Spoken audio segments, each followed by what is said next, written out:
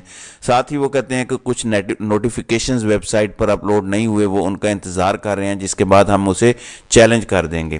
پھر وہ کہتے ہیں کہ الیکشن کمیشن نے ایک حلقے کی حلقہ بندیوں کو پیپلز پارٹی کی خواتین اور بڑوں کی 15 سال تک خدمت کرنے والے اور پیپلز پارٹی کی خاطر ماورائے عدالت قتل کرنے والے کو فائدہ دینے کے لیے تبدیلیاں کی. یعنی ایک حلقے میں اس شخص کو فائدہ پہنچانے کے لیے تبدیلیاں کی گئیں جو 15 سال سے خدمت گزار ہے پیپلز پارٹی کا، ان کی خواتین کا، ان کے بڑوں کا، اور ان کے لیے ماورائے عدالت قتل کرتا ہے. ان کو فائدہ پہنچانے کے لیے الیکشن کمیشن نے تبدیلیاں کی ہیں. پھر خالد مقبول صدیقی کہتے ہیں ہمیں چیف الیکشن کمشنر سے امید ضرور ہے لیکن کم بخت یقین نہیں آ رہا. چیف الیکشن کمشنر کی ٹیم کمپرومائزڈ ہے. الیکشن کمیشن سندھ کے نمائندے پیپلز پارٹی کے حلف یافتہ کارکن ہیں. پیپلز پارٹی نے 1 ماہ پہلے کہا تھا کہ ہم اپنا کام دکھا دیں گے، ہم نے اپنا کام دکھا دیا ہے، اور الیکشن کمیشن میں وہی ہوا جو پیپلز پارٹی نے بتایا تھا. وہ کہتے ہیں کہ الیکشن کمیشن نے بائی ڈیزائن جو کیا اسے قبول نہیں کیا جا سکتا. الیکشن کمیشن شفاف انتخابات نہ دے سکا تو ملک کے بحرانوں میں کئی گنا اضافہ ہو جائے گا. الیکشن کا جانبدارانہ ہونا نظر آ رہا ہے. تو یہ 4 چیزیں ہیں جو میں نے آپ کو بتا دی ہیں: فنڈز، سیکیورٹی، حلقہ بندیاں چیلنج اور 17 ڈیلے کی درخواستیں. دوسری جانب منظور پشتین کو کل گرفتار کیا گیا ہے. وہ ایک دھرنے میں جا رہے تھے، ان کو جاتے ہوئے گرفتار کیا گیا. جبکہ حامد میر، جن کے بارے میں سوشل میڈیا پر چل رہا تھا کہ ان کو رخصت پر بھیج دیا گیا ہے، ان کا پروگرام آف ایئر کر دیا گیا ہے. محمد حنیف ان کا پروگرام کر رہے ہیں. اب یہ خبر تو درست ثابت ہوئی ہے کہ وہ پروگرام نہیں کر رہے، لیکن محمد حنیف کا یہ کہنا ہے کہ حامد میر سالانہ چھٹیوں پر ہیں اور 18 دسمبر سے پروگرام کریں گے. آج ایک اور کام ہوا. قاضی فائز عیسیٰ کے حق میں فیصلہ دینے والے 3 ریٹائرڈ ججز تھے، تینوں کو نوازا گیا. پہلے مقبول باقر ہیں، ان کو نگران وزیر اعلیٰ سندھ لگایا گیا. دوسرے جسٹس مظہر عالم میاں خیل قاضی فائز عیسیٰ کے حق میں 6 ججز نے جو فیصلہ دیا تھا، 3 تو اس وقت سپریم کورٹ میں موجود ہیں جبکہ 3 ریٹائر ہوئے ہیں. دوسرے جج مظہر عالم میاں خیل کو آج نگران حکومت نے مسابقتی ایلیٹ ٹریبیونل کا چیئرمین لگا دیا ہے. تیسرے جسٹس منظور احمد ملک کو آج قاضی فائز عیسیٰ نے جوڈیشل کمیشن پاکستان کا ممبر بنا دیا ہے ریٹائرڈ جج کے طور پر. تو یہ صورتحال ہے. اس کے علاوہ عمران خان کے بیانات آج ٹی وی پر بہت زیادہ چلے. اب پیمرا نے نوٹیفیکیشن کر دیا ہے، ڈائریکٹیو جاری کر دیا اور کہا ہے کہ ان کے بیانات ٹی وی پر نہ چلائے جائیں. ڈائریکٹ عمران خان کا نام نہیں ہے، لیکن کہا گیا ہے کہ سانحہ 9 مئی کے ذمہ داران، سہولت کار اور جو اس کے پیچھے تھے ان کو گلوریفائی نہ کیا جائے اور ان کے بیانات اس طرح نہ چلائے جائیں. پھر خاتون کو بطور اینکر بھی لانچ کیا جا رہا ہے اور آج اس کا پہلے انٹرویو ہوا ہے، اور وہ ہے ریحام خان. ساتھ ہی سندھ ہائی کورٹ نے کہا ہے کہ اگر حلیم عادل شیخ کو گرفتار کرنا ہے تو اس کے لیے عدالت سے اجازت لینا ہوگی.